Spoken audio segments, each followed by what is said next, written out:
Good afternoon, ladies and gentlemen. Welcome to the hashtag Secure the Grad Student Wellness webinar. Today, I will be your facilitator for the conversation, and I am Bonolo Mahlatsi.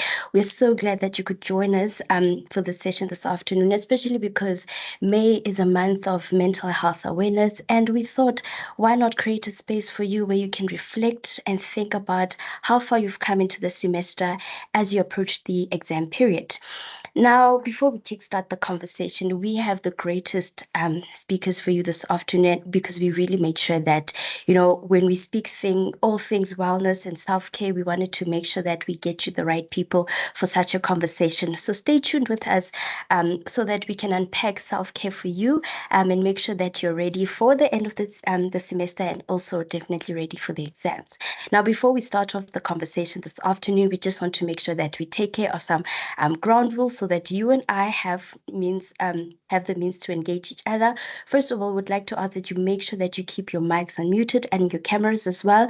Towards at the end of the conversation, we will afford you the opportunity to enable your mic so that you can talk to any of our speakers today. If you have any question or you would like to clarify anything, please make sure that you do join the session with your full name so that you can be eligible for our exciting prizes at the end of the session, especially because it's our last webinar for the semester, so you never know what we have up for you. Please also make sure that you do complete our feedback form, which we'll be sharing with you in the form of a link or a QR code. So do scan, let us know how you found today's conversation. So before we move over to who our speakers are, please also remember to participate in the poll. So in the different intervals of the conversation, we will be releasing our polls. Please do give us instant feedback so that we know also as the conversation unfolds how you feel, so that we can also learn about the habits that you currently have at the moment, those that you're willing to learn, and also those that you're willing to unlearn. So now that we've taken care of the ground rules, let's now move over to meeting our speakers. All right. Excuse the glitch over there. So we've got our great panel of speakers this afternoon. So I'm going to ask each and every one of our speakers to please enable their cameras and mics. But obviously with the mics, we'll coordinate that one. I'm just going to ask our first speaker, Rachel, to please introduce herself so that you get to know who she is and what she does in her role. And also, Rachel, touch on what a typical week looks like for you. Hi everyone. So my name's Rachel Moffat. I'm an intern, counseling psychologist at SED. So basically my role is I do individual counseling with students. I also do workshops at different reses, as well as running one of the Grow programs here at SED. So a typical week for me looks like I see students for individual counseling, obviously the Grow program. When needed, I help with career counseling as well. And also because I'm still studying, so I also am busy doing my thesis in after hours as well. Thank you very much, Rachel, for your introduction. I'm sure students already have questions lined up for you now that you've touched on the role that you have. We'll touch base with you shortly when we start the conversation. Next up, we've got Dr. Lucia. If you can go next and introduce yourself.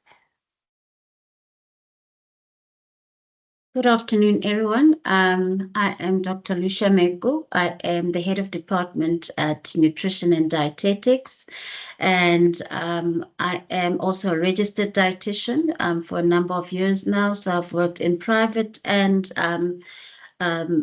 public institutions. My workday mostly consists of answering emails, answering and responding to student queries and staff queries, and also setting up learning material and and marking. So that's what my day looks like. Thank you. Thank you, Dr. Lucia. Sounds like a jam-packed schedule. We are very glad to have managed to get a slot in your busy week. Next up, we've got Dr. Ben. Hi, everyone. My name is Ben Zwane. I'm the sports manager at the KovsieSport department. Also a group exercise instructor on my personal capacity, but also share it with students. During the day, I manage the Kovsie basketball program, volleyball, martial art. Martial art, we talk about karate, fencing, judo, and also I'm responsible for the recreational program on campus where I foster in the wellness and also some teamwork among students and staff members. So yeah, that's my daily routine of every day, if I can put it that way. Currently, I'm in a grunge period for University Sports of South Africa tournaments that we busy with the logistic. But yeah, thank you for inviting me in this program. Thank you. Thank you very much, Dr. Ben. And just like Dr. Lucia, you also have a jam-packed schedule, and we're grateful to have you on our platform this Thank afternoon. you. Next up, we have Katleho. Good afternoon, everyone. My name is Katleho. I am an academic advisor in the Center for Teaching and Learning. My role really entails that, advising students. I am a co-collaborator for success. That's what I mainly do, collaborate with students just so that we can reach success. My week will mainly be student consultations. I'll see a lot of students in a week consulting on various issues that students will bring on the table. Thank you. Right. Thank you very much, Katleho, and welcome on our platform. Next up, we've got our final speaker, Relebohile. There we go. Hi, everyone. My name is Mokoena, RC Male Sports Health and Wellness for Imperium. So my day-to-day facilitation is to make sure that I am there to order and coordinate all the sports-related activities that help within the best areas on campus, which is Imperium. A day-to-day week is literally just school, gym, and I'm a regular library goer. If anything, I think Cecil Library owes me reward cards for how many times my student card has been tapped that side. But that is essentially my week, and that is essentially who I am. Thank you. Thank you very much for your introduction, Relebohile. You know what? Now that you're touching the library, we'll have to get in contact with them, but it would mean that when we have another webinar with them featured, you would need to be there and tell them yourself, so that yes, they can attest to your testimony. Thank you very much also for your introduction. That, ladies and gentlemen, then concludes our introductions for this afternoon. So let's get started with our conversation. First on our speaker line, we've got Rachel. So, Rachel, you've touched on what you do in terms of seeing students in your ordinary capacity as a psychologist.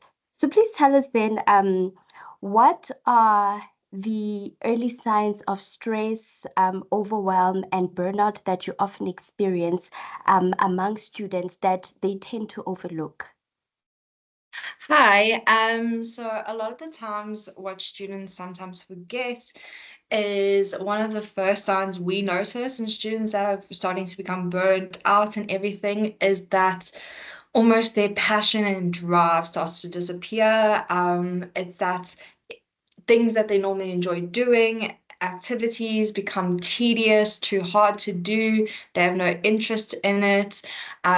Students also tend to complain of very bad headaches, constantly feeling tired. Headaches mostly come from like anxiety and everything, because when we constantly in fight or flight mode, our muscles tense up and then it goes straight to our head and then it causes those tension headaches, which normally sit like in the front of your head. So generally that's what students complain about.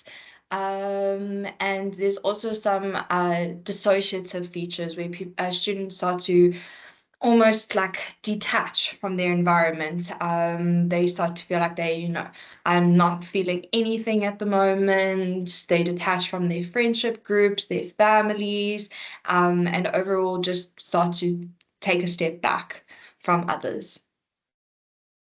Sure, that sounds, I don't even know how to put it, overwhelming to hear it. So now, Rachel, now that you've mentioned, the typical signs that, one could often overlook, what are the activities or daily habits that one can adopt, to basically boost their mental health? So basically in terms of like self-care and everything, it's not a one size fits all. Each student might have a different approach. Some people enjoy doing exercise, some people like listening to music. It's really just finding out what suits you and what brings you happiness and moves you away from your work. One of the common mistakes that students make is they use their beds to study in that. And then obviously, because now your brain has associated the bed with a study place, it can't use the bed to switch off. So then you struggle to fall asleep. So this causes a ripple effect on your sleep hygiene and everything like that. But yeah, exercising, just going for a walk, stepping out, getting some vitamin D. I feel like students are always inside and looking down at their books. It's just taking a step out and all of that. And then just some typical relaxation techniques that we normally give our students. There's the progressive muscle relaxation. So it's basically tensing, starting from your head and working all the way down to your feet, is tensing up each muscle and then releasing. That helps with a lot of muscle tension and relaxation. There's other techniques such as closing your eyes, thinking of a place that you love. If you love the beach, then imagining the beach. Or if you like forest, then imagining the forest, whatever you like, and just bringing yourself into that moment and thinking about all the great things that happen when you're at the beach or whatever. Also, another great one is what we use is a rectangle. So this is very helpful, especially before a test or exam or anything, or while you're writing assignments and you feel like you start having those panicky symptoms, is to find a rectangle in the room, and then all you do is you breathe in for 5 seconds, and then you hold for 5 seconds, then you go down for 5 seconds, and then you hold that for 5 seconds. So just breathing in, hold, out, hold. That time just brings you back in the moment as well. Thank you very much, Rachel, for touching on those activities that are literally free counseling advice to our attendees this afternoon. Now, Rachel, tell us, what advice can you give to students who are currently feeling overwhelmed, but they are hesitant to seek assistance?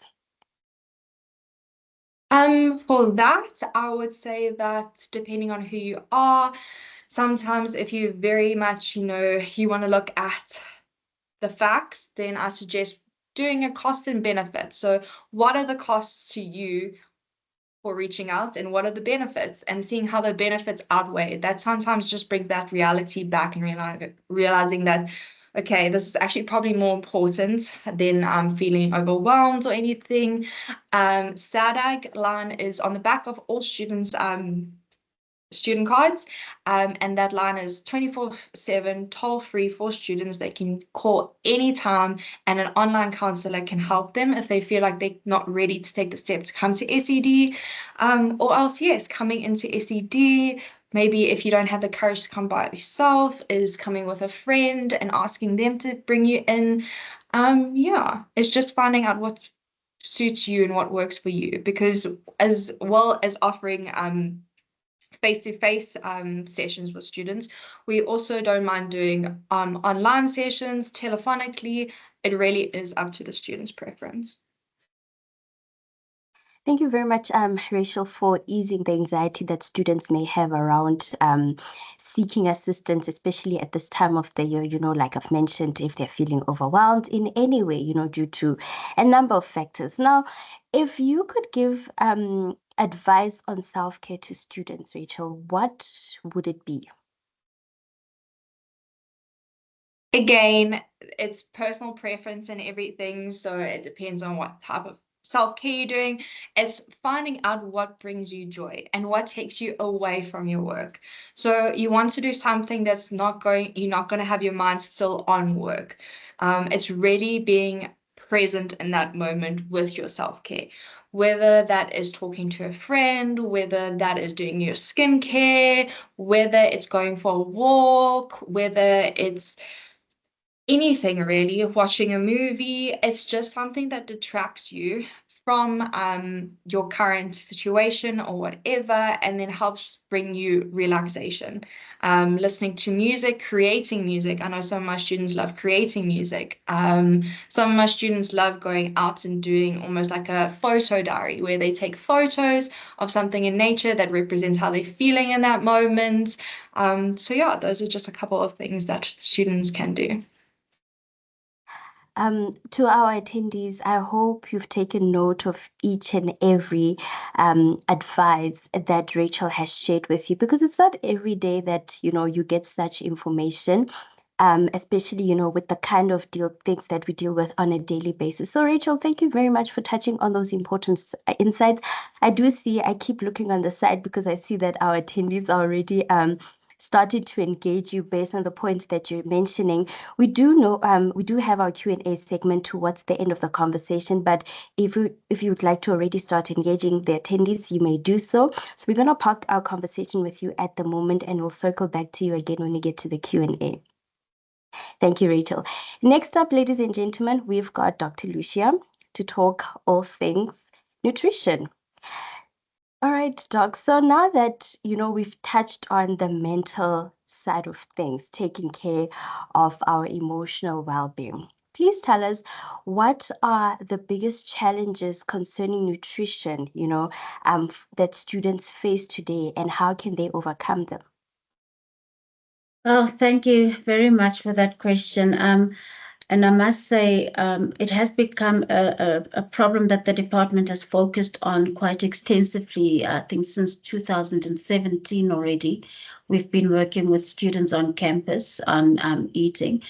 And I guess the biggest challenge that we want to overcome is for students to understand that food is not just there to fill you up.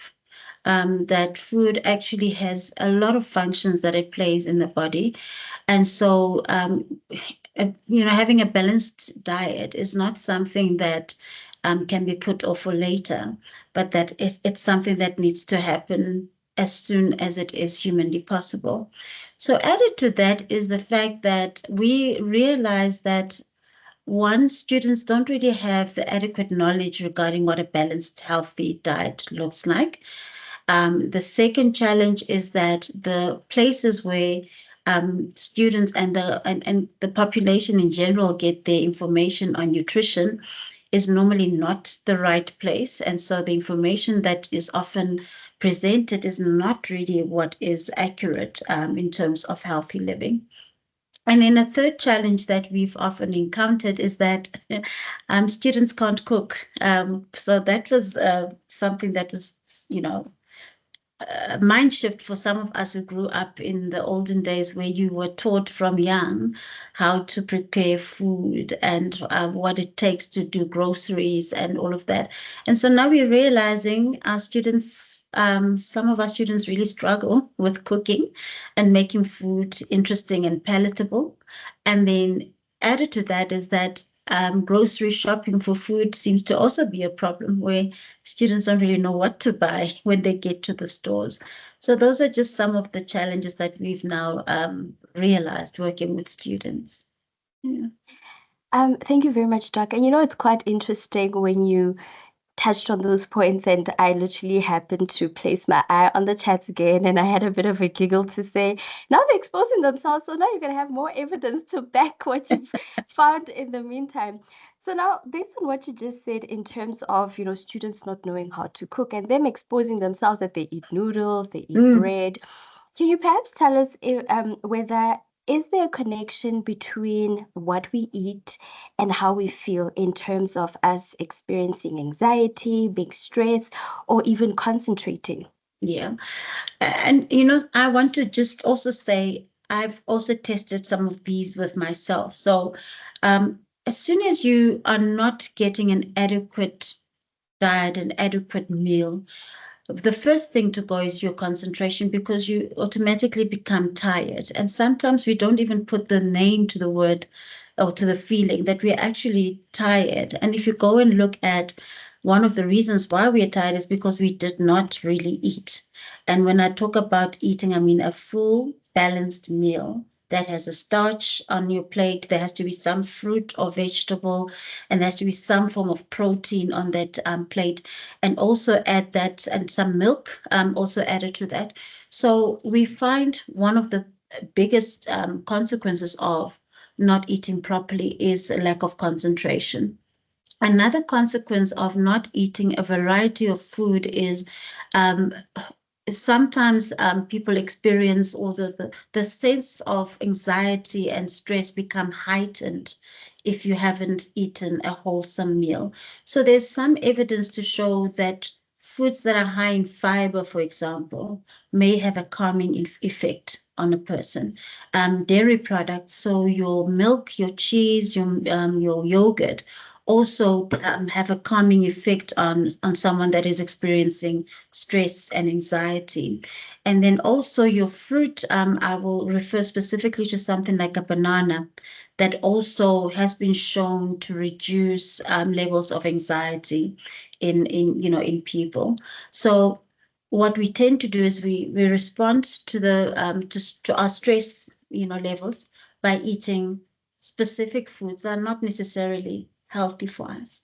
Whereas actually, my recommendation, or the recommendations that we give, is go for these more wholesome foods in terms of those periods when you know you experience stress and anxiety. So don't go for amagwenya and ikota and the sweets, because automatically that's what the body craves in response to stress, but you're actually creating more of a problem by going for those high fat foods and processed foods when you are reacting to those stressful periods.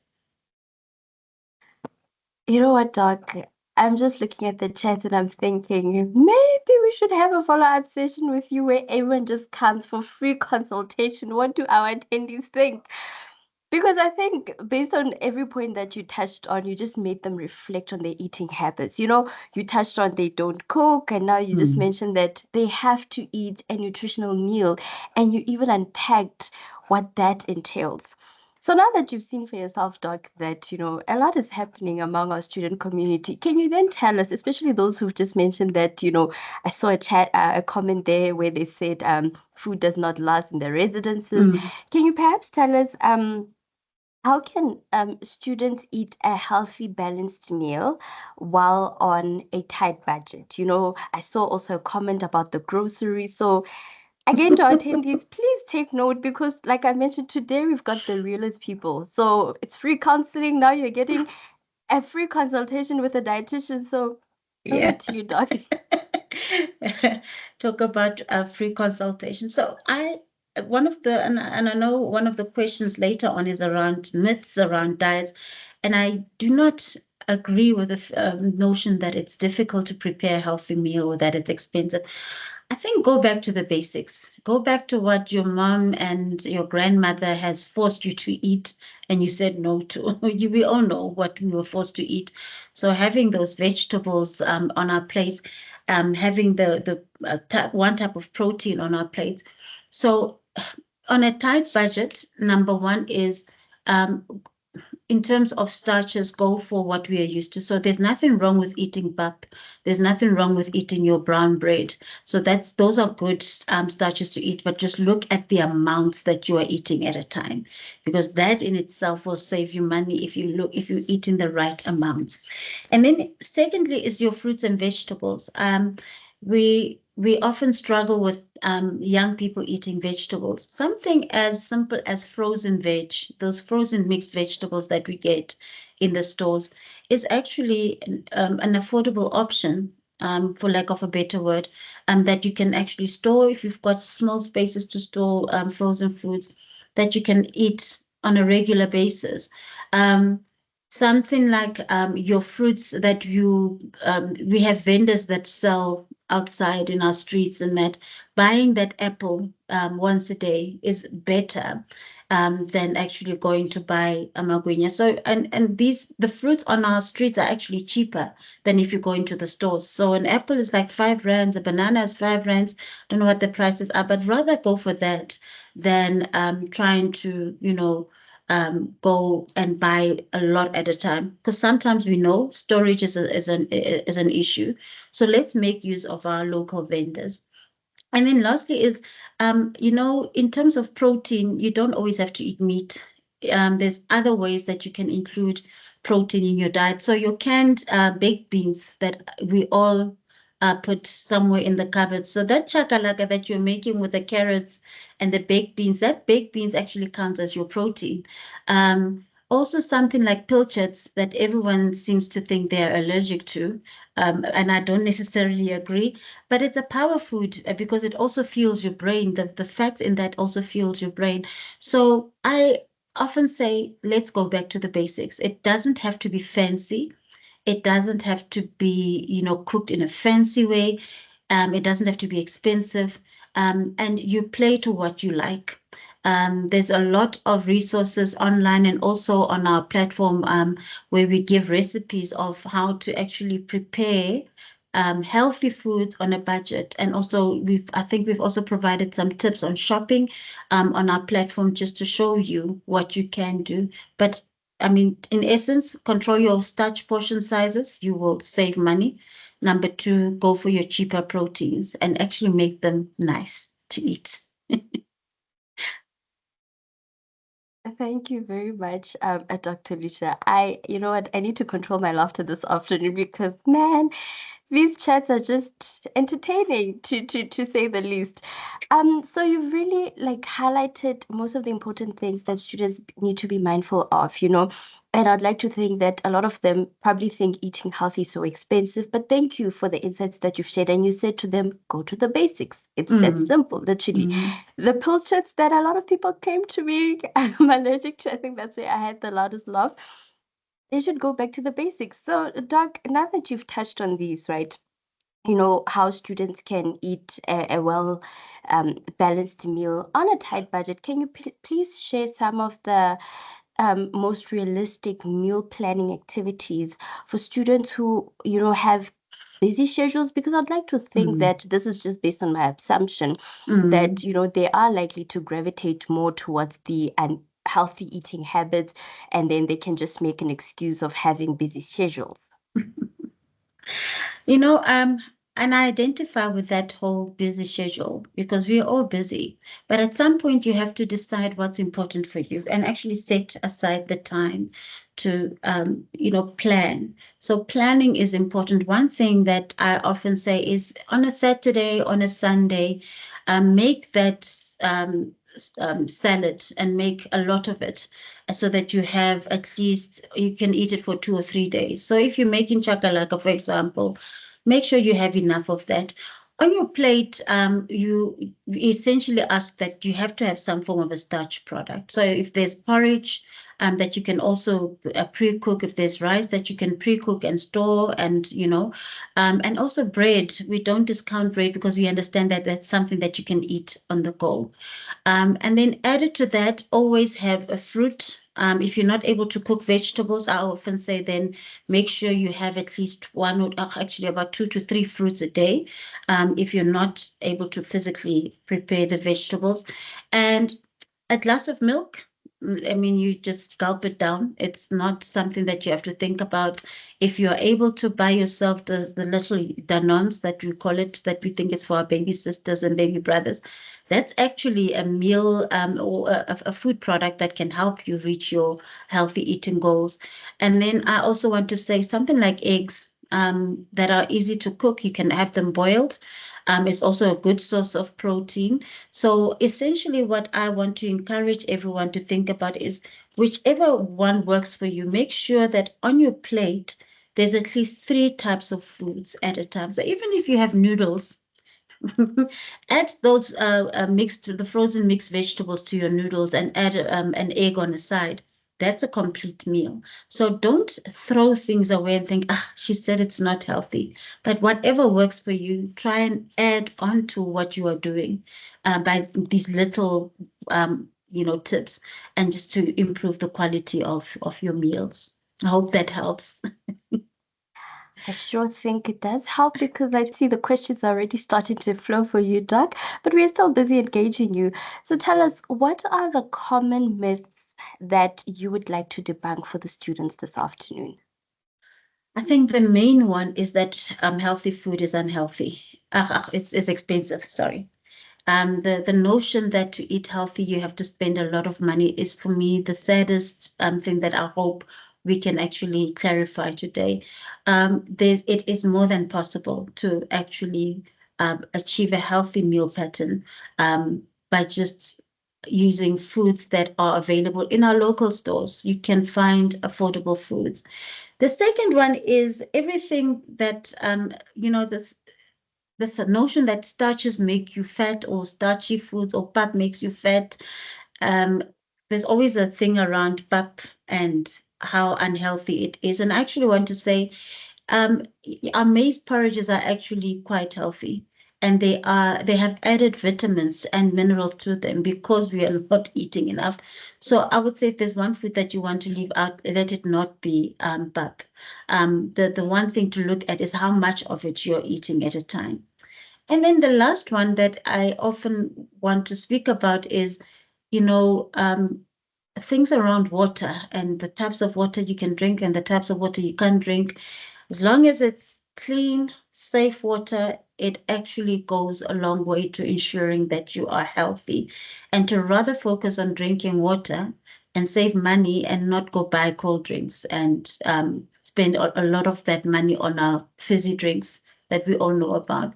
So it doesn't matter whether it's hot, whether it's cold, whether it has lemon in it, whether it doesn't have lemon in it. Water is water, and it will always be healthy for us to drink.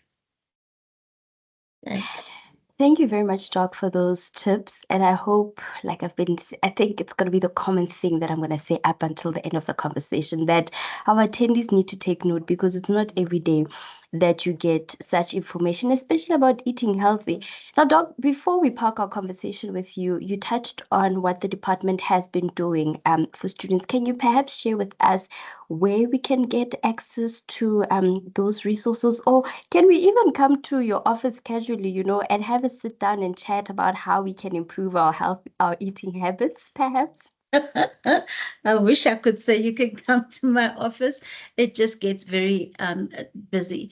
But if you go on the UFS website under the student page, you look for the food environment page, and on there you will find a program called Eat and Succeed.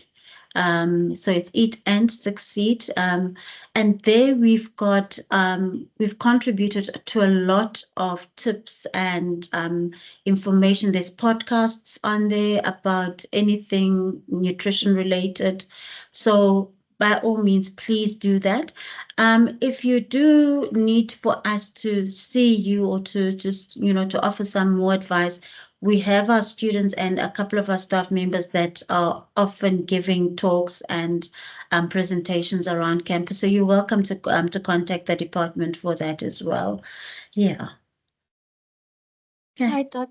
Thank you very much. You did indicate to us that we can't casually come to your office, but you shared the platform where Yes. students can engage you. So please don't be surprised if, today already or the rest of the week or up until the semester ends, you have a line of students or increased consultations, because as you can see from the chats, our students really need to be informed more. And you know what? It's such conversations that point us in the right direction, and we will definitely have more of them. So, Doc, similar to Rachel, we already have questions for you lined up. If you would like to already engage our students, you may do so. Alternatively, you will have an opportunity again in the Q&A segment, where we will then be touching base with our attendees, and they'll pose any of the questions they may have for you. Thank you. Okay.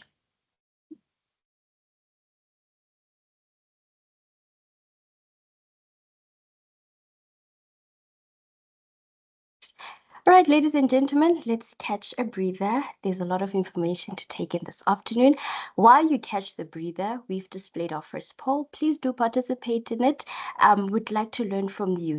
What is the first thing you do when you feel overwhelmed by either academic or personal stress? Do you talk to a friend or a family member? Do you try any of the relaxation techniques?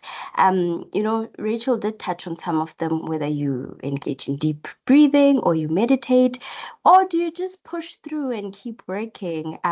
Or you're just not sure, you have never done any of that? Do let us know in the poll so that we can know what habits you currently have. Right, while you take the moment to participate in the poll, let's get ready for our next conversation with Ndate Ben to learn about physical activity.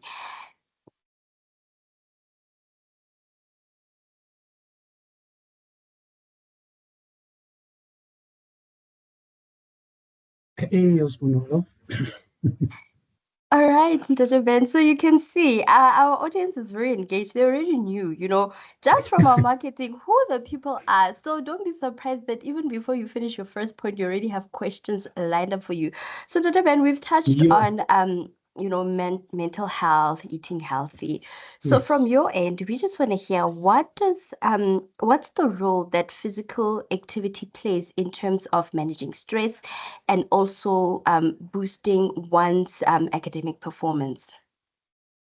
The role of a physical activity helps to regulate stress, as Rachel has mentioned it as well, and also it reduces the levels of your stress hormones, and also boosting your endorphin, which is to improve your moods.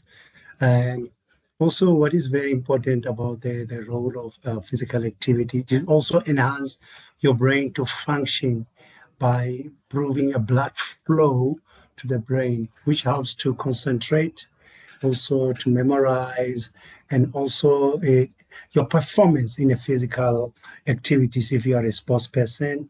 But if though you are not a sports person, you can still, it's very important to have physical activities by exercising, and this translates to better focus in a class, in a general performance as well, and more effectively to study sessions, and overall it improves your academic outcomes, when you exercise.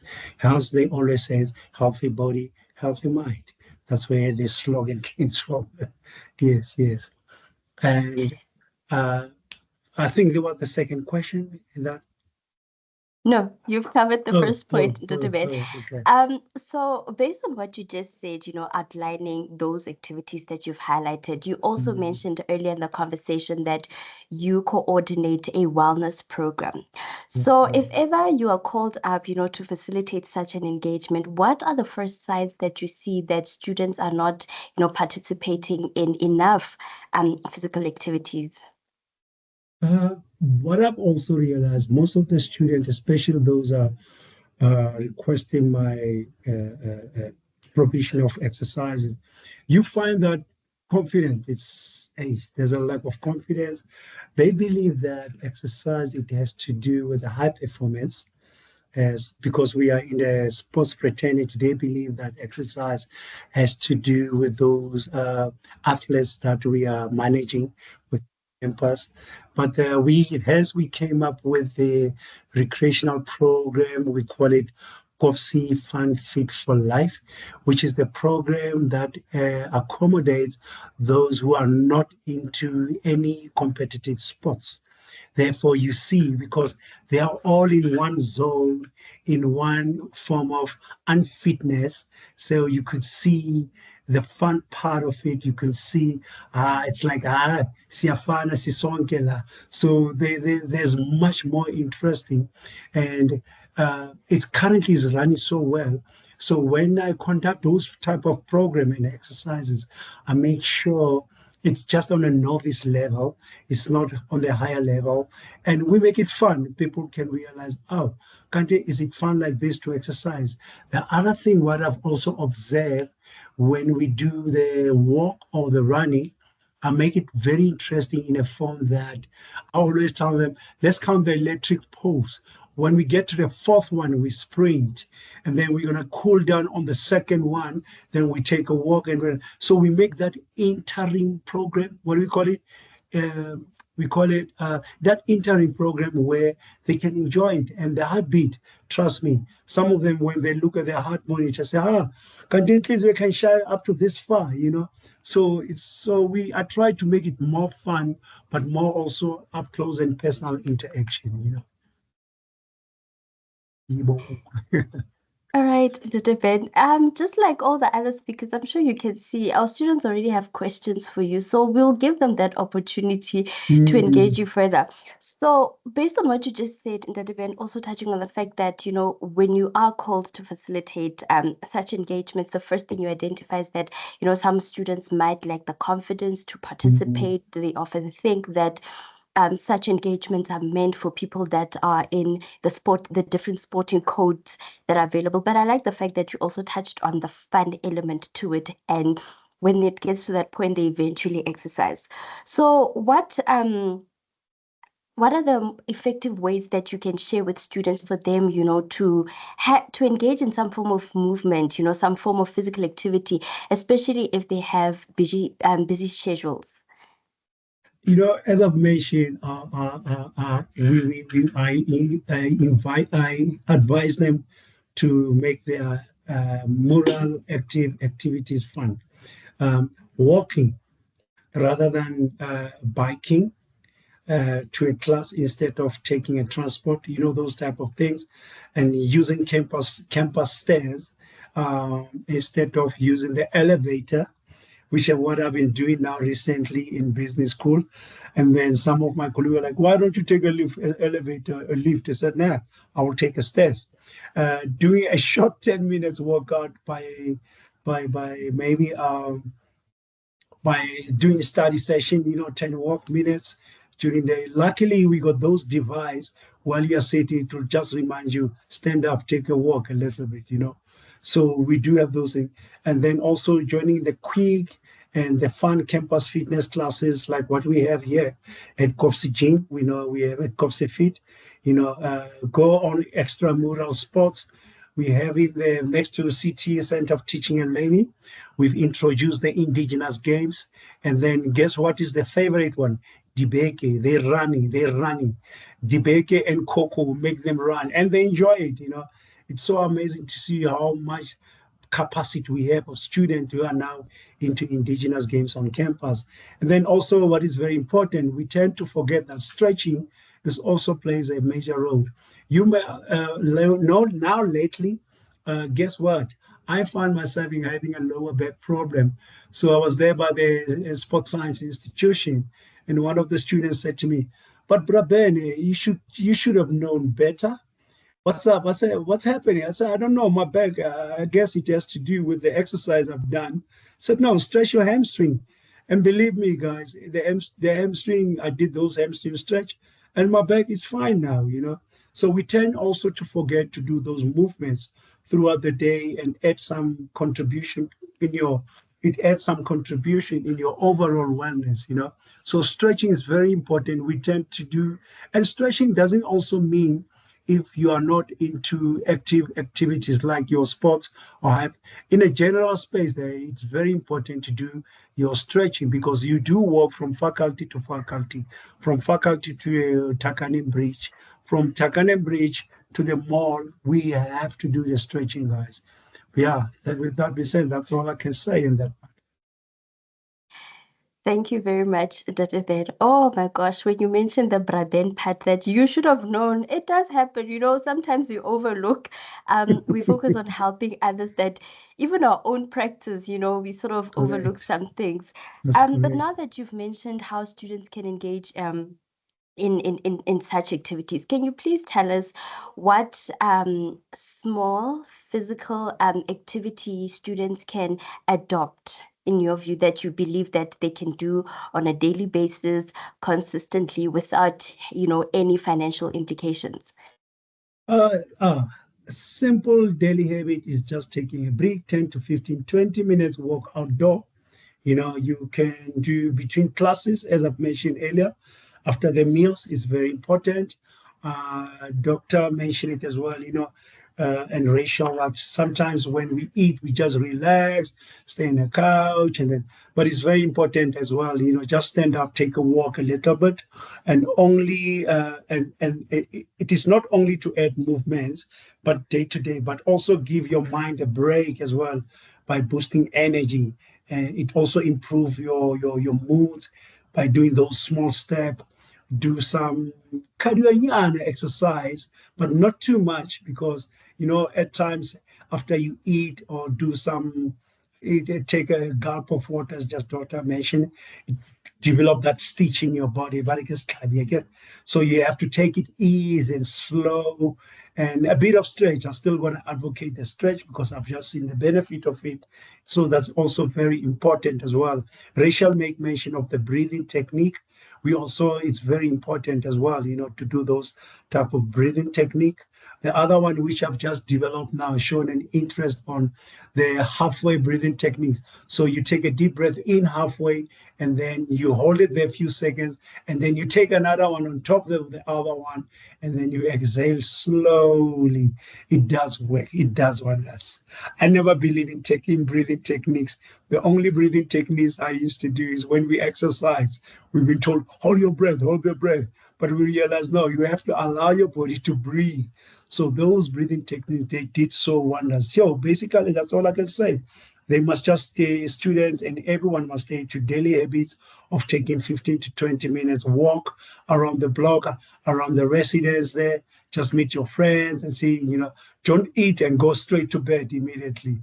That's not Ayoba, as they always say. Thank you very much. You're David, you know welcome. what? I found myself calling myself to order because I wanted to attempt the breathing technique, but I was like, it would look so wrong for attendees. But I just saw one of the students indicated if you could please show us the breathing technique. So before we conclude the conversation with you, Ndebele, how can students get involved in the indigenous games that you mentioned? Where can they learn about it? Also, even with the sporting codes that you facilitate, I know I'm already touching on some of the questions, but just so that they can start thinking before we even get to the Q&A, if you could just share those with us. Yeah.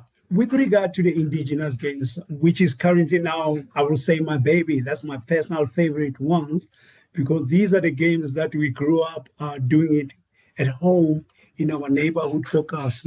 Now we brought them back into the university. And these are the games. We have two board games, which is Murabaraba, we have Coco, and then we have Dibeke, and then we have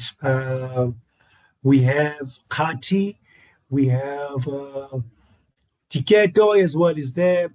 We have, there's some few that also some of our fellow student wants to add, which is egg race and others, seg race as well. And then, so all the details, we do have our coordinators amongst the races who run this through the RC spots, who take names and contacts of students who are interested. Then we align them with our coordinators who are running those indigenous games as per sporting codes, and then we take it from there.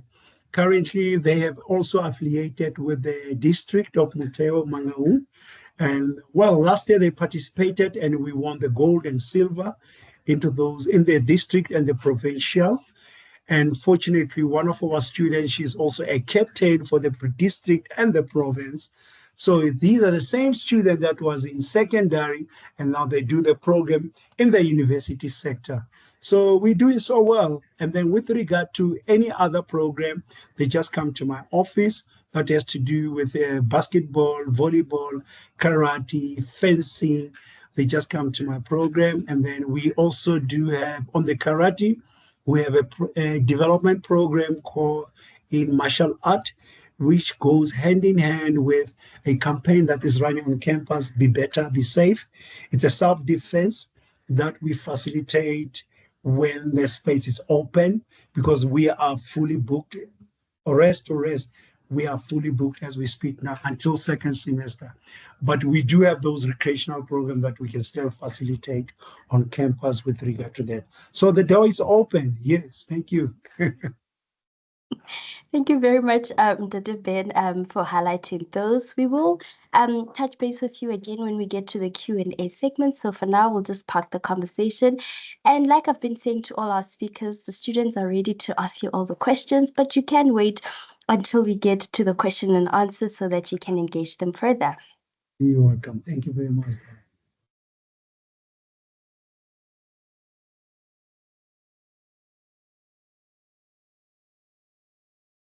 All right, ladies and gentlemen, as we continue the conversation this afternoon, we have our second poll up. Do participate in it and tell us, how often do you engage in physical activity to help manage stress or boost your energy?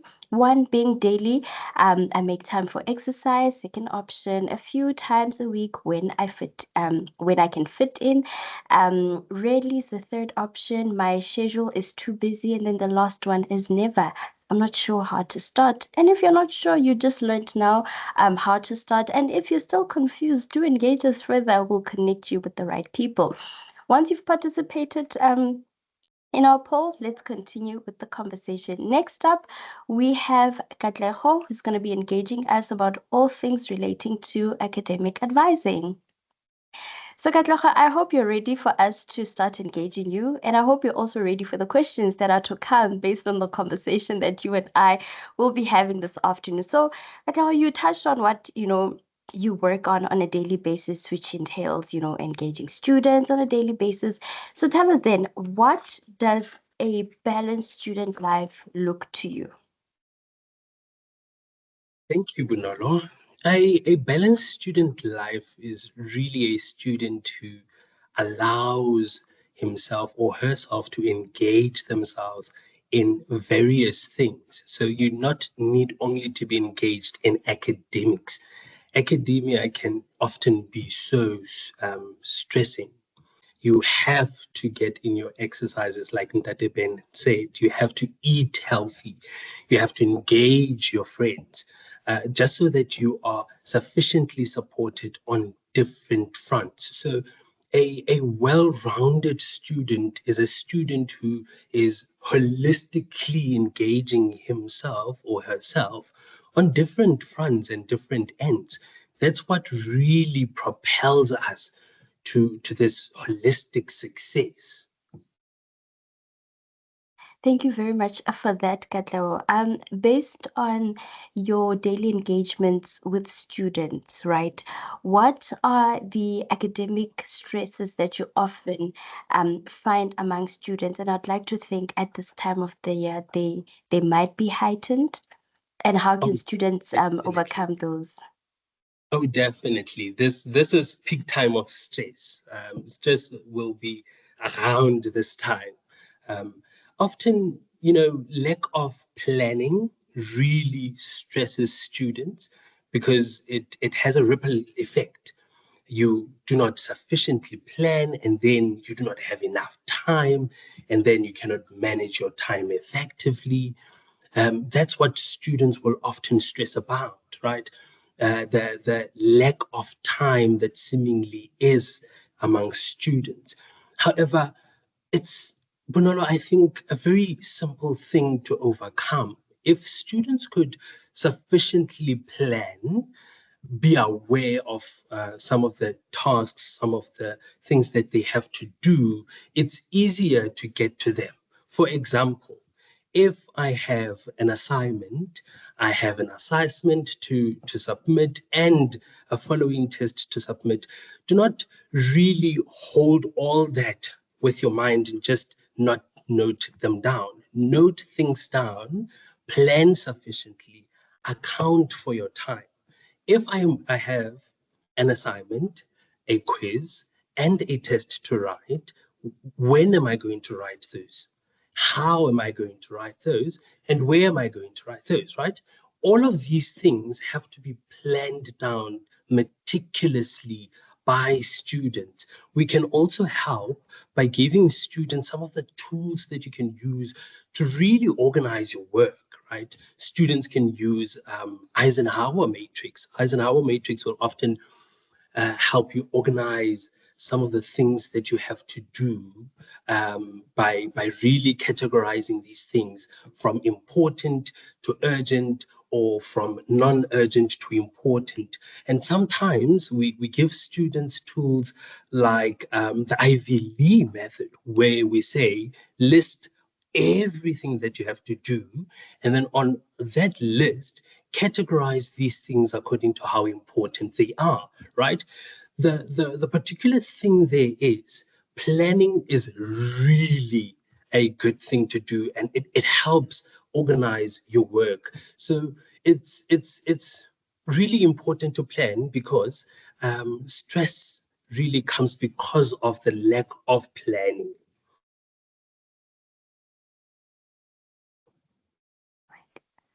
Okay, technology almost made me glitch there. Yeah, Katleho, I think the thing that you're overemphasizing necessarily so is the planning part. And I saw an excuse about time there, and I thought, Bodolo, today you're not on the chat, you are in front of the screen. And I'm glad that you're emphasizing these points, which students can get when they have a consultation with you. So to our attendees, again, you've got an opportunity to be given free academic advising, or rather an out of consultation advice.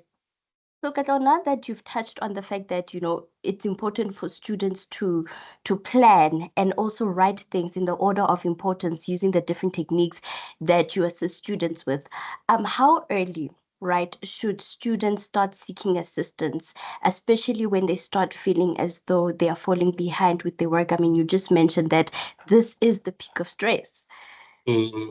There's truth in that saying, Yahoge, the early bird catches the fattest worm.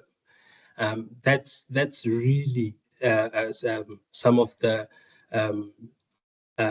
detail that we render assistance with. If you come early, we can really encounter and help with so much. So I cannot emphasize, Bonolo, how important it is for students to come in as soon as you feel overwhelmed, as soon as you feel you do not understand something, as soon as you feel I planned, but my plan is not going accordingly. Come through, because that's the moment where perhaps your ability, your capability have been stretched. This is a moment where you would now need to employ someone else. So coming in early is very important. But hey, we can help whenever the time allows. So do come in for those students who might be feeling a little bit under pressure. Thank you very much once again, Katleho. You've mentioned that it's good to do it earlier. And even before you finished your thought, there was already a question of when can we reach out? We'll get to that one. So, Katleho, based on what you just said, for students to overcome, the point of even being overwhelmed or mentioning the academic stresses that you touched on, how can they align their student goals with their personal goals, as well as their academic goals, and also making sure that in the process they maintain their mental wellness? That's a really good one, Manolo. It's so very important to really take account of who the student is, right? In creating or generating a goal, an academic goal for the student. For an example, I'm not a morning person. I wouldn't set an academic goal that propels me or makes me wake up in the morning, 4 a.m. studying. So it's really important to take account of who you are, to realize who you are, and then generate academic goals that are in sync, that are in marriage with who you are, taking account of your strengths, taking account of your weaknesses, taking account of some of the values you want to really live on. So it's very, very, very important to really look at self, analyze self, and then draw academic goals that are linked to the self, so that at the end of the day, it's not too much for you to fulfill the goals that you generated. Because sometimes when we do not fulfill these goals, we tend to demotivate ourselves. But sometimes it's because students generate goals that are just too much for themselves, right? They overestimate their strengths, their abilities. That would be a good indicator that I didn't necessarily consider Katleho the student, right? So consider yourself. What are you good at? Where do you work best? When do you work best? And then create your goals in sync with all of these things, just so that you can realize success and just so that you can really achieve what you want to achieve. Your goals have to be measurable. That's another thing. Your goals have to, you have to measure your goals. So you cannot create a goal that cannot be measured. Your goal has to be measured, and you have to take a step in every day to fulfill your goal. Oh, Katleho, I found myself nodding at every point you made, and I thought to myself, sure, such sentimental points, you know. And thank you also for taking the time to, emphasize the importance of knowing yourself before you set those ambitious goals that you will, at the end of the day, achieve. Because at the end of the day, it's about you. You want to achieve success. So, Katleho, we're going to park the conversation with you. I do see that students are already engaging you based on the points that you've just said. So we'll circle back to you when we get to the Q&A. Thank All you. right. While we soak up all the information that Katleho has just shared with us, and I also monitor the chats while you engage us, we have our last poll for the afternoon, where we want you to tell us, how often do you eat a balanced meal? For instance, eating vegetables, protein, and whole grains during a busy study week. Think of the time when you're writing exams or test week, or a week where you have assessments lined up every day. I prioritize healthy eating. 2, most days, but sometimes skip meals or eat on the go. 3, really I rely on quick and processed foods. And then 4th option that you have is, I'm not sure what a balanced meal looks like. Do let us know so that we can see how we can best assist you to be successful in your studies. So once you've concluded participating in our poll, we are then going to move over to our final speaker, Relebohile.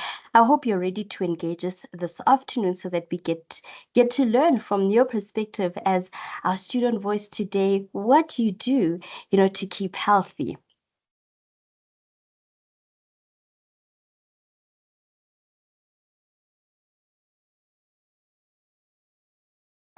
Is your audio fine, Relebohile?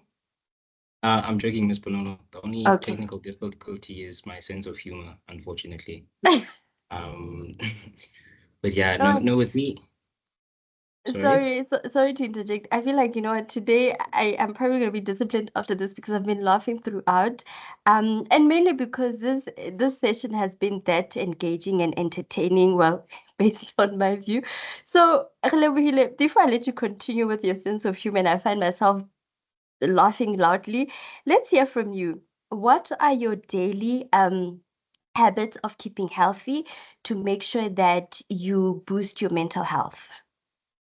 So aside from being an RC and a student, I'm as well a footballer. So for me, like regular physical activity is a huge boost to my mental health because now it keeps me energized, keeps me focused, and essentially tasked on what I have. So very like objective based. I also take time for like your quiet moments. So I like journaling for one, like taking walks. And then my personal favorite, I like muting people on WhatsApp because that could tend to get a bit overwhelming. As well as my social structure, like people within my circle, such as like my teammates, friends, they help keep me like motivated. And essentially the most easiest as well as cheapest way to recharge your battery, sleep, to reset mentally and physically is essentially how I go about to check that my mental health is in check. All right, Relebohile, thank you very much. I am very happy that you're touching on some of the elements that our previous speakers have touched on. You know, you mentioned walking, you touched on some points that speak to self-care. Now tell us, right, how do you then balance your academics as well as your well-being? As a touchy subject, even for students abroad, young. But for me, time management is very key. I'm a very habited individual, so I keep a structured schedule. I'm one that likes routine, so like my schedule would like include like my classes, training, study times, and breaks as well. You know, because I feel like what we don't do as students is provide a narrative to have a break. So I don't overload my day essentially. So I rest because I also feel it's just as important. And again, to stay in the moment of the activity that's ahead of me. So when I'm at training, I focus nothing but what's happening at training. And when I'm in class, I focus nothing what's happening at class. So that's essentially how I balance academics. Interesting to learn that, you know what, you are literally the voice that we needed to share with the students that, you know, this it's possible. It's possible to do everything and still work towards achieving academic success. So, Relebohile, to your fellow students, right, tell them how important is it to live a balanced life? Funny enough, I always used to have this encounter with my parents, and we used to have quarrels on how you can't balance things when you literally have 24 hours in a day. And they'll always tell me that you'll see when you're older. Now, Madonna, I am older and I am seeing now, shame. Like I'm actually gauging. So for how important it is, like it's very crucial, it's essential because a balanced life like allows you to perform well both academically and athletically. I mean, in my case, you know, without needing to sacrifice my well-being, you know, and having that balance also helps me avoid stress and stay grounded, you know. So like when one area of my life, you know, either health-wise or academically is not going the way it should, you know, everything else starts to suffer. So for me, balance, you know, keeps me strong, focused, and ultimately fulfilled. Thank you very much, Relebohile. I know this one might sound a bit, you know, unexpected, but is it easy for you to maintain the routine that you mentioned a while ago? I say it's easy with time. First coming into the university space, you know, coming from a rigid, very much school starts at 8, you know, you have school that's going from 8 to 1, 1 to at least 3, you have training, you at least do homework, watch TV if they allow you on the weekdays. But really coming into varsity, it's more like you're figuring it out on your own without having that rigid timetable, for lack of a better word. So I wouldn't say it's easy, but the more you practice it, the better you get at it. All right. Thank you once again for sharing your insights and also, you know, letting us get a sense of what your life looks like as an RC and as a student altogether. And also the advice that you've just shared with your fellow students, just like all our other speakers. I'm going to park our conversation with you right here so that we can move over to our Q&A and start engaging our attendees. Ladies and gentlemen, I hope you've learned everything that you needed to in this session this afternoon. We've now got to the part where you can now ask any of our speakers any question. Maybe there's a burning point that you're sitting with and you're quite hesitant if you should ask. We are giving you that opportunity to ask any of our speakers so that we engage you, so that when you leave this webinar, like we told you that it's the last one, then you know. Then you know who to approach, how to go about, or how to, you know, unlearn many of the habits that you may have adopted over the years or over some time, that with this webinar, you've now learned that now's the time for you to go reflect and see what are the things that you need to change. So we're going to give you the opportunity to enable your mic. Please just raise your hand so that we can facilitate the Q&A segment accordingly. If you do raise your hand, our technical team team will just quickly enable your mic. Then you can pose any of your questions to any of our speakers. If you are a bit shy to talk to us, by means of unmuting yourself, you can post your questions in the chat and we'll make sure that we answer any of the points that you would like to be attended to or seek any clarity for you. So I'm just going to allow a minute or two for our attendees to post their questions to our speakers. Right. While we allowed the technical team to unmute Thandolwethu's question, we have a question for Ndate Ben in the meantime that we can already start with from Dimagazo. She's asking for Mr. Ben, the support groups and programs for physical activities, where do I get help on that? So Ndate Ben, if you could start engaging that question. Hi, Maki. Thanks for the question, Dimakato.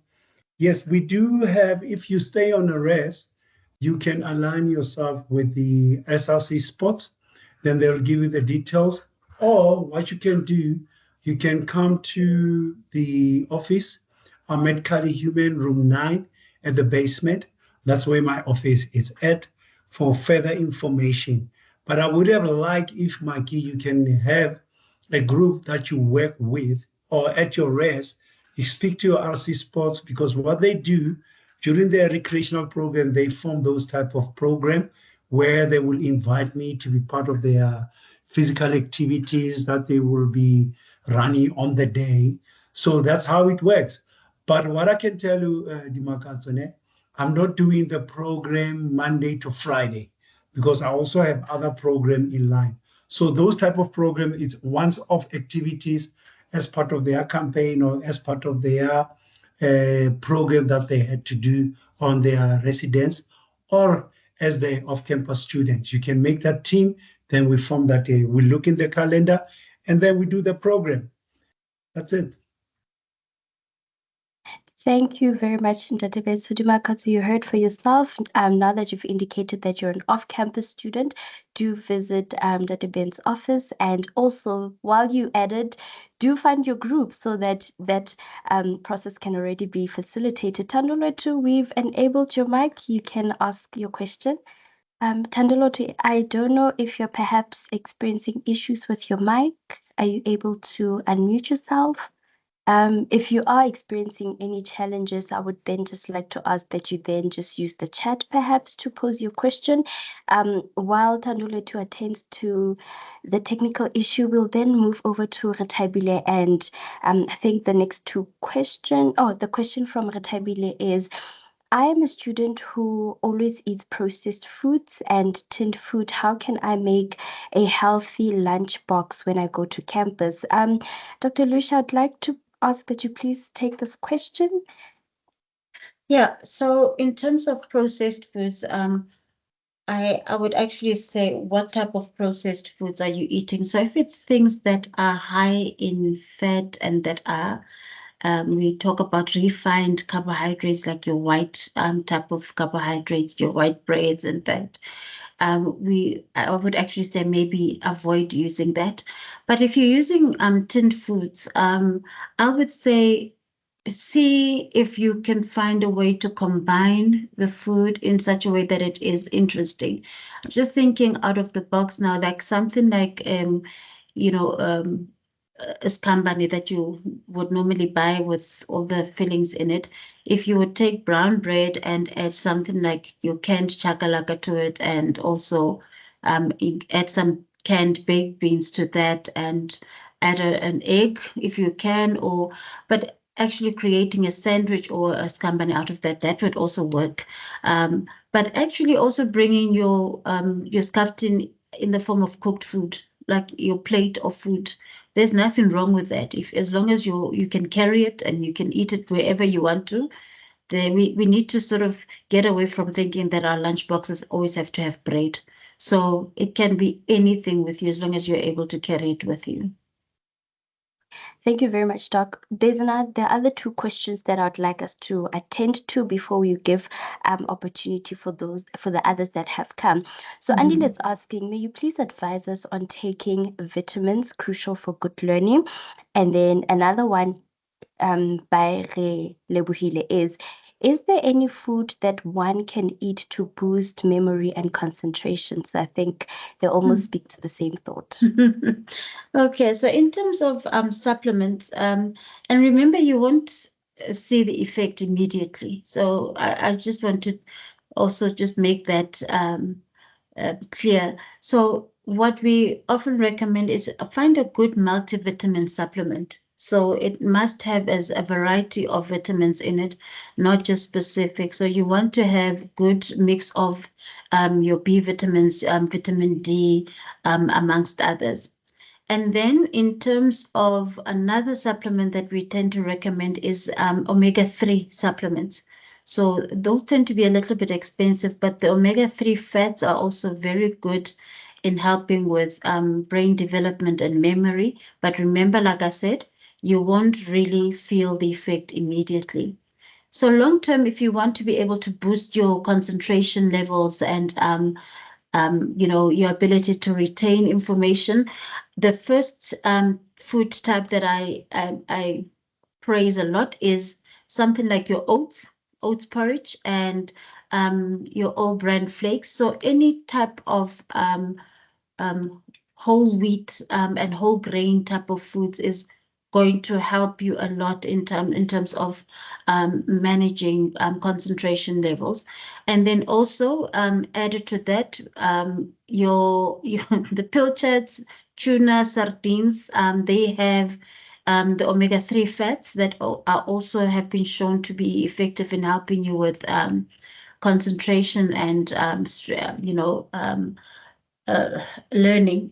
But like I said, those are things that you would have to do on a long-term basis. Another nutrient I want to stress is your zinc and your iron, and those you will get from your meat products. So try once in a while to have that piece of meat, your chicken, a piece of red meat, but also keep the portion sizes manageable. But and something like your eggs, for example, can help in that.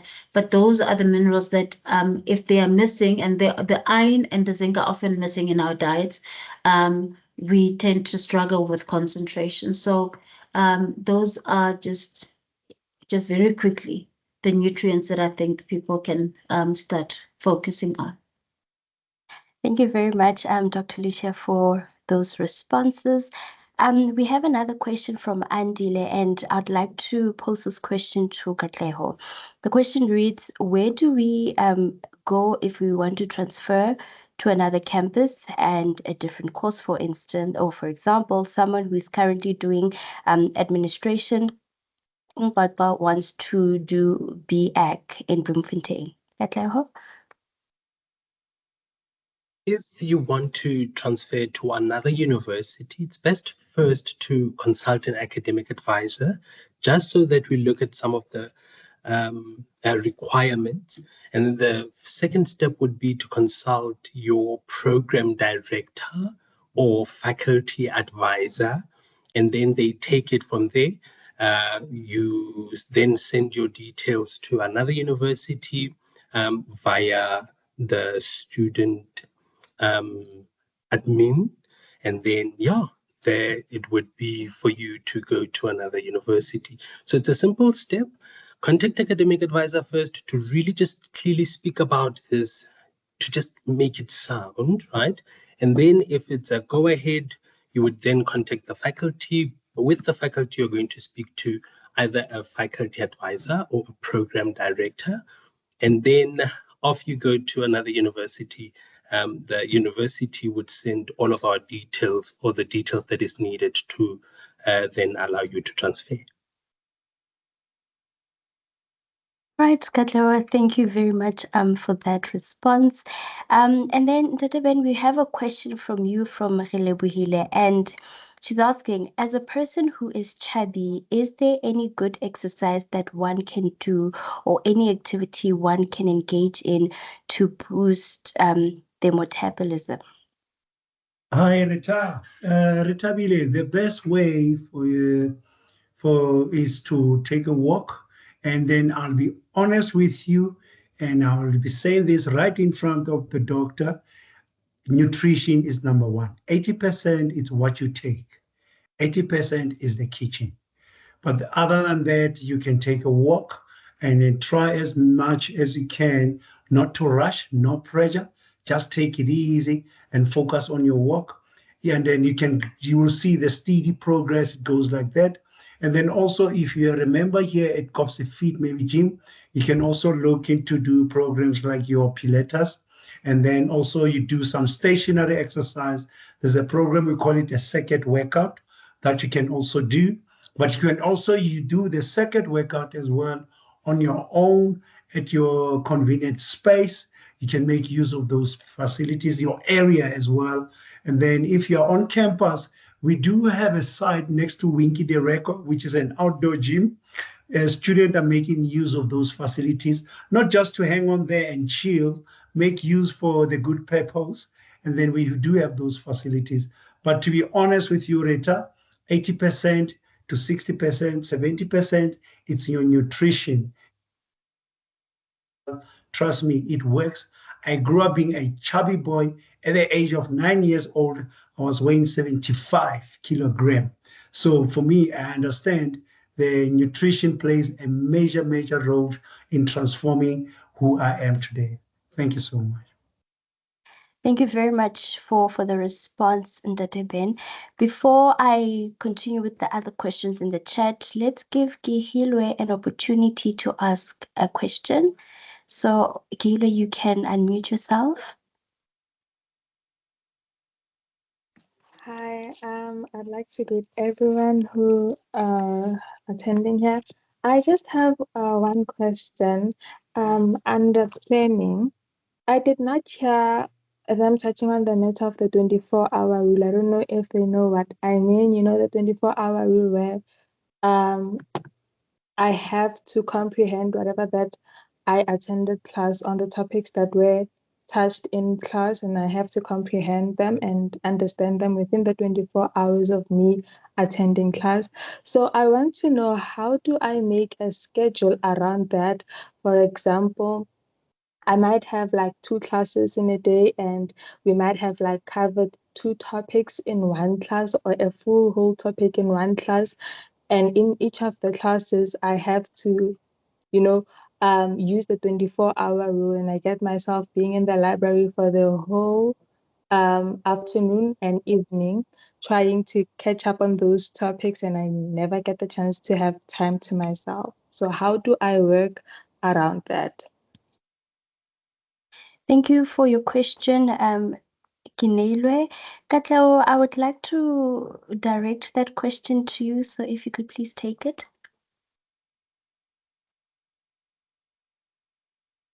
There is a 24-hour, I'm not sure if I heard correctly, Bonolo, but there is a 24-hour helpline.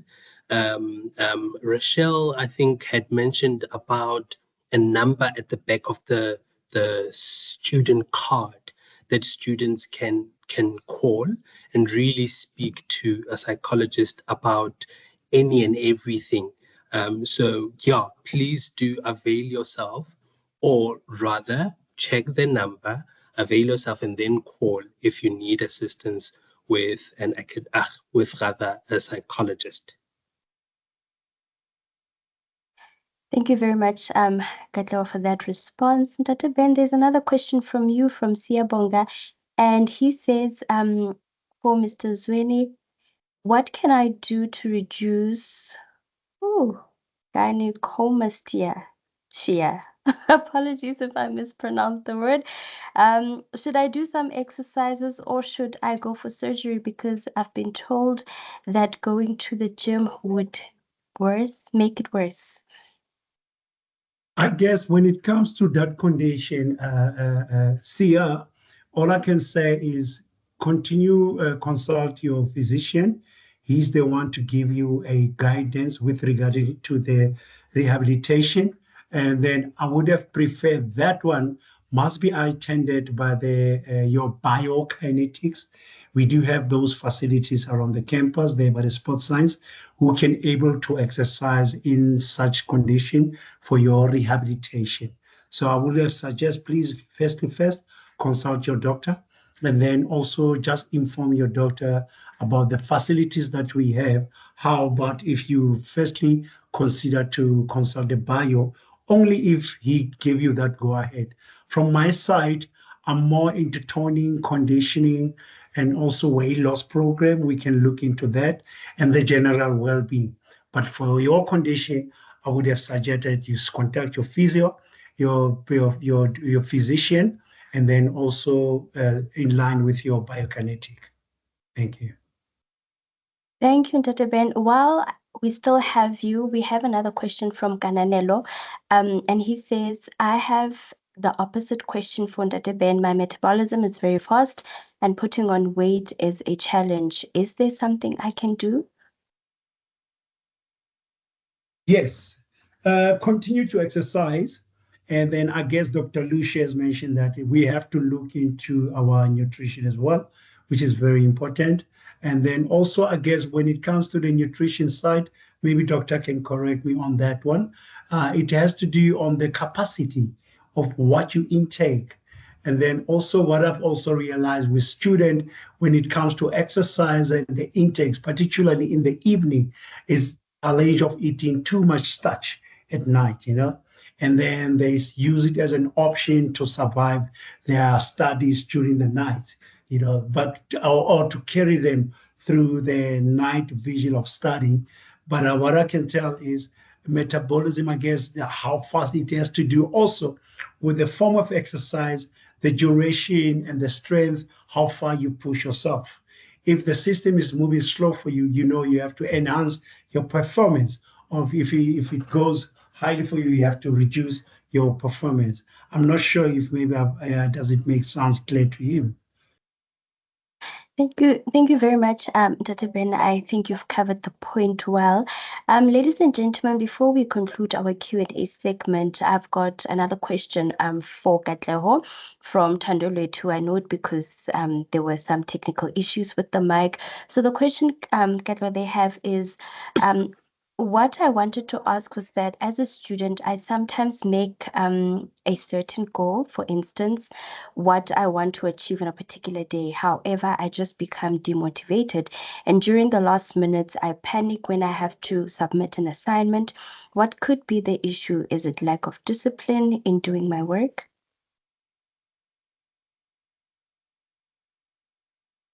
Katleho, please just remember your mic.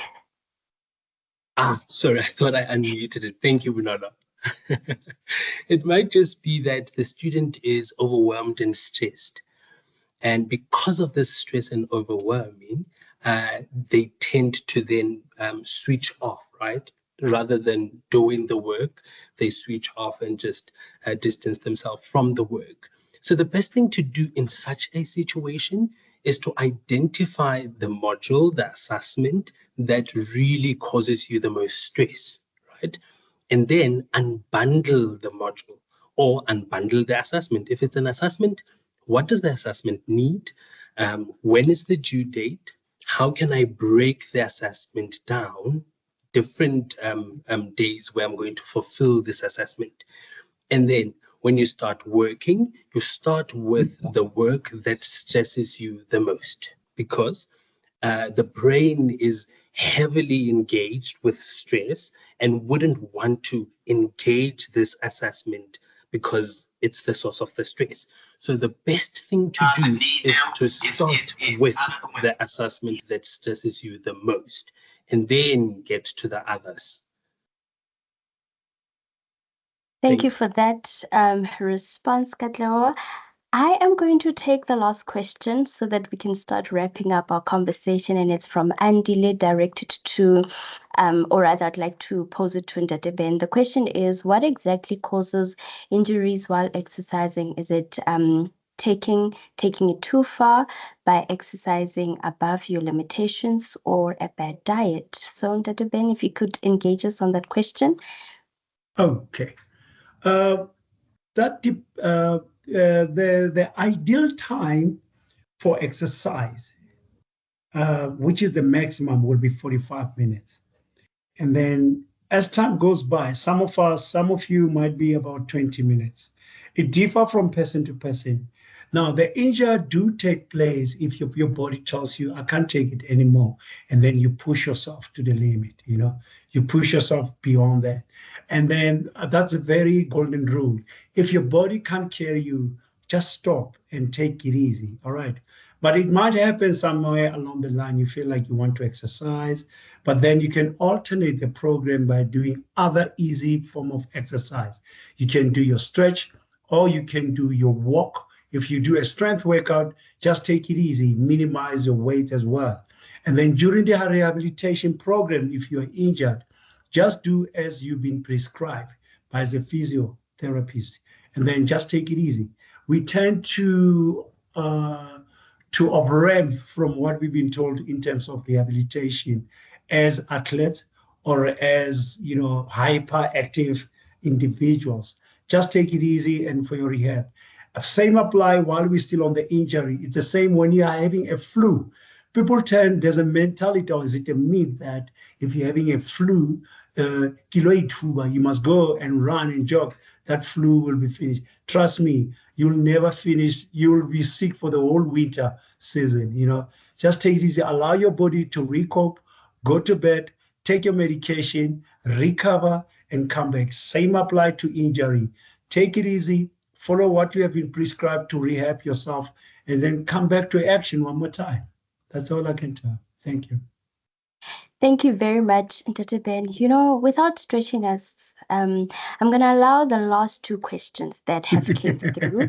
I'm going to first read the questions out and then allow our speakers to attend to them. So, Katleho, the first question is for you. I'm going to read it and then read the second one, and then I'll allow the two speakers that I think can take the last two questions to respond. So the one for Katleho is from Kananelo, and it reads, I'm horrible with planning, making schedules, and setting realistic goals for myself. Sometimes 24 hours feels like it's not enough, especially when you're studying and working at the same time.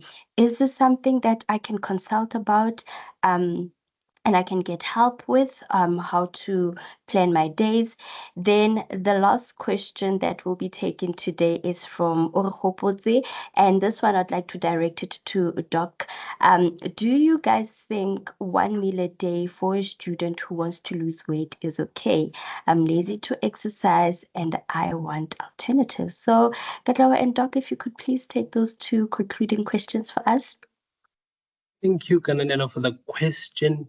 Definitely maintaining work and studying, it takes a really integrated balance. So do come in. We will definitely help you create a schedule that is realistic and that is relevant to you.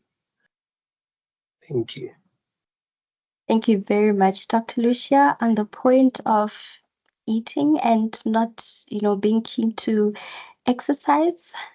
Yeah, so a lot of people have that problem, but I want to say, as I indicated, you would rather want to have small meals throughout the day.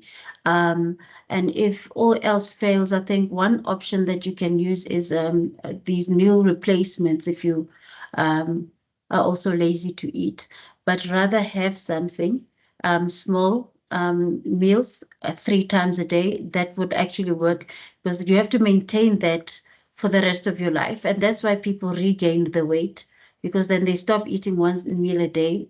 They go back to eating the 3 meals a day, and then they gain the weight all over again. So rather do something that you can maintain for long. Yeah. Thank you very much, Dr. Lucia. So, ladies and gentlemen, that then concludes our Q&A segment. I hope you took in all the information that was shared with you by our various speakers, starting from self-care down to eating healthy, engaging in some form of exercise, managing your time, and most importantly, planning your academics, and also seeing that, your fellow students are also engaging in the right ways to maintain a good life. Now, we're going to be moving over to some announcements that we have for you this afternoon. First up, we want to touch base to let you know about GPS, which is the graduate positioning support.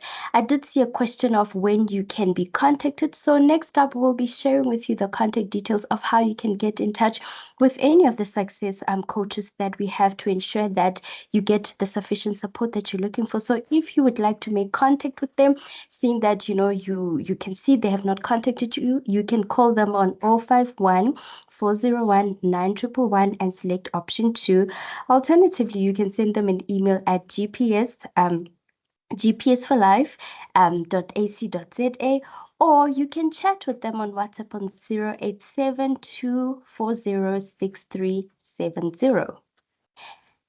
Then, if you want to get in touch with the academic advising office, just to see how you can plan your time better or plan all the activities that you have in your life, you can contact the Bloemfontein campus at advising@ufs.ac.za, or the Qwaqwa campus, you can contact advisingqq at ufs.ac.za. Alternatively, South Campus, advising SC at ufs.ac.za. Same as the GPS contact number WhatsApp line, you can contact them on 087 240 6370, or you can follow their Facebook page to learn more about the activities that they have lined up to support your learning.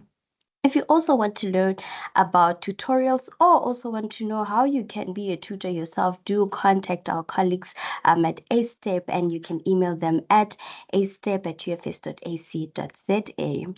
Then do remember that please remember to complete the feedback form. We have shared it with you in the form of a link.